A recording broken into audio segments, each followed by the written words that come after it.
Rohan, how are negotiations going in the early days over Junior Rioli? Oh, very preliminary at the moment. We've had a brief discussion with Port. They've been good. They've obviously got a bit going on at the minute, so we'll work through it over the coming week and hopefully we can get him to his desired club. The aim on conversations, would you like to be involved? Not sure at this stage. There's a number of different things we're discussing, so it may be, but it's a bit too early to say. Luke Jackson here, where do your confidence levels sit on the Luke Jackson situation? No real update there. Obviously, we're keen to bring Luke in if possible. He's asked for a trade back to WA. We'll just keep in contact with Luke and his management and Melbourne in particular to see what that looks like and hopefully get a positive outcome. So you've also been mooted as the favourites through the process. Are you coming from a little way back? No, I don't necessarily think so. That hasn't been expressed to us at all. It's just possibly how we get it done and what it looks like for Luke. It looks like a good fit at West Coast with Nick probably having a couple of years left. Is it going to be top there for number one ruck? You're trying to sell that dream to Luke? Yeah, we think that's a good description of how it fits with us. So yeah.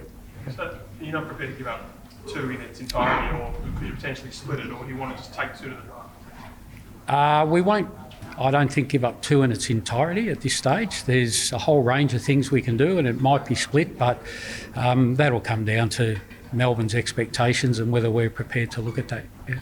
Over the next 10 days, are you expecting Luke to nominate a club of choice, or is it just up to you and the Dockers to go to Melbourne and try and facilitate something?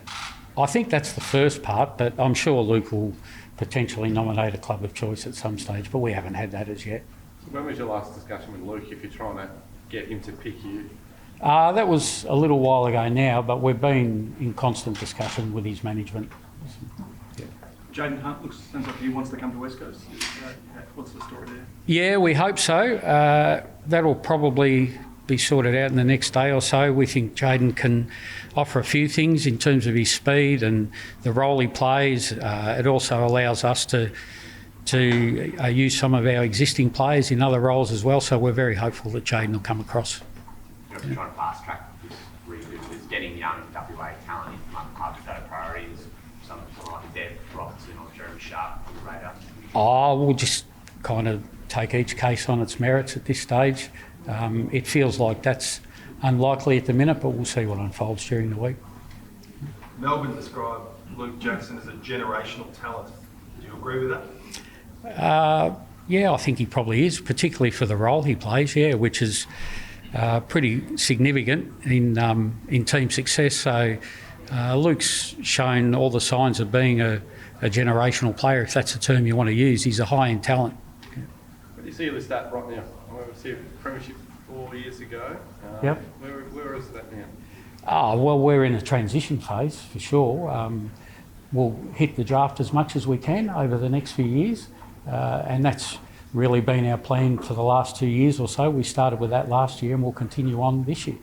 A lot of that top-end talent runs from Victoria. When you see Jason Francis request a trade after 1 year at a club, does it make you think twice about giving in?